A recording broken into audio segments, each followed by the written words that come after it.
చెప్పాం కదా, కుప్పం నుంచి ఇచ్చాపురం వరకు మొత్తం జగన్మోహన్ రెడ్డి గారి పాలనలో ఏ కాన్స్టిట్యుయెన్సీలో ఏ నియోజకవర్గంలో ప్రయోజనం అందలేదో చెప్పండి.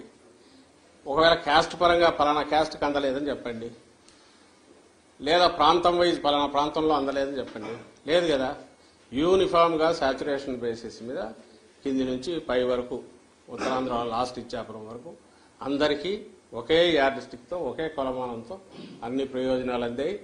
అన్ని ప్రాంతాల్లో ఈ ప్రయోజనాలు అందుకున్న వాళ్ళు కానీ, లేదా అడ్మినిస్ట్రేషన్ పరంగా కింది వరకు డోర్ టు డోర్ దీనికి అది డోర్ స్టెప్ అడ్మినిస్ట్రేషన్ తీసుకెళ్లడంలో కానీ యూనిఫామిటీ ఒకే రకంగా జరిగింది. కాబట్టి ఆదరణ కూడా అన్ని వైపుల నుంచి అదే రకంగా ఉంది, ఇంక్లూడింగ్ కుప్పంతో సహా. అక్కడ కూడా బలమైన మంచి దీంతో మా పార్టీ గెలవబోతుంది అనేది మాకు కనపడుతున్నది, ఇప్పుడు కనపడుతున్న సూచన.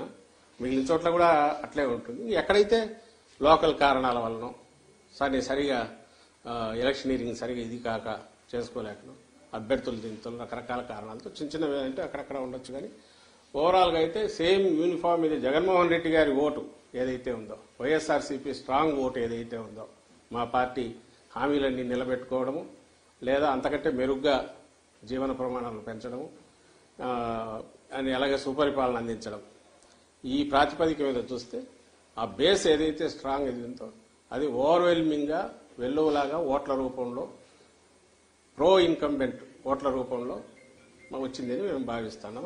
అది కనపడుతోంది. మీకు కూడా నేను ఇంతకుముందు చెప్పిందే, పర్సంటేజ్ ఆఫ్ ఓట్స్ పెరగడం, గంటలు వెయిట్ చేయడం, అలాగే మహిళలు బాగా ఎక్కువ మంది వచ్చి చేయడం, వేరే ఊరు నుంచి ఎవరెవరు వచ్చేస్తున్నారు. ఎవరు వస్తారో బస్సుల్లో వచ్చే వాళ్ళంతా ప్రయోజనాలు పొందిన వాళ్ళు, పథకాలు తీసుకున్న వాళ్ళు, బెనిఫిషియరీస్, వాళ్ళ కుటుంబాల్లో పిల్లలు మంచి చదువులు చదువుతున్నందువల్ల, లేదంటే వాళ్ళ తల్లికి తండ్రికో పెన్షన్ నెల ఫస్ట్ కంతా జగన్మోహన్ రెడ్డి గారి పుణ్యం, ఇది పుణ్యమాని, ఈ గవర్నమెంట్ మా వైఎస్ఆర్సీపీ ప్రభుత్వం పుణ్యమాని వాలంటీర్లు తీసుకెళ్లి ఇవ్వడము.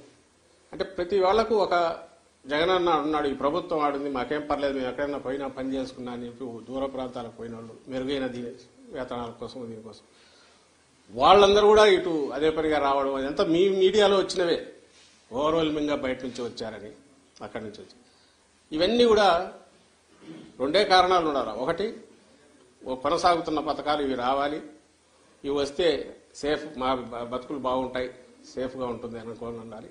లేదా చంద్రబాబు నాయుడు ఇచ్చిన ఫాల్స్ ప్రామిసెస్ అని నమ్మి ఉండాలి. మీలో ఎవరైనా నమ్ముతారా?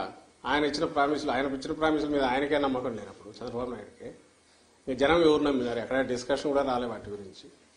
ఆయనే నమ్మలేదనడానికి ఇన్ని రీజన్స్ ఏం చెప్పింది. ఏది? అవి వదిలేసి వేరే రకమైన వ్యక్తిత్వ హననము, లేకుంటే ఇండివిజువల్ను జగన్మోహన్ రెడ్డి గారిని టార్గెట్గా పెట్టి రోజు తిట్టడము, లేదా వైఎస్ఆర్సీపీని జనరల్గా తిడుతుండడము, ఇంతే తప్ప ఎక్కడ తాను ఇచ్చిన హామీల గురించి ఆయన కూటమి కానీ పెద్ద ప్రచారం చేసుకోకపోవడం. ఇవన్నీ చూస్తే ఖచ్చితంగా నేను ఇంతకుముందు అన్నది కనిపిస్తుంది. అన్ని ప్రాంతాల్లో అన్ని చోట్ల వస్తేనే మేము ఆశించి లేదా మేము ఎక్స్పెక్ట్ చేస్తున్న విజయం మాకు వస్తుంది. సో అన్ని ప్రాంతాల్లో సమానంగా ఉన్నాయి, బ్రహ్మాండమైన ఆదరణ ఉంది, రిజల్ట్ కూడా అట్లాగే బ్రహ్మాండంగా ఉంటుంది అనేది మా అంచనా.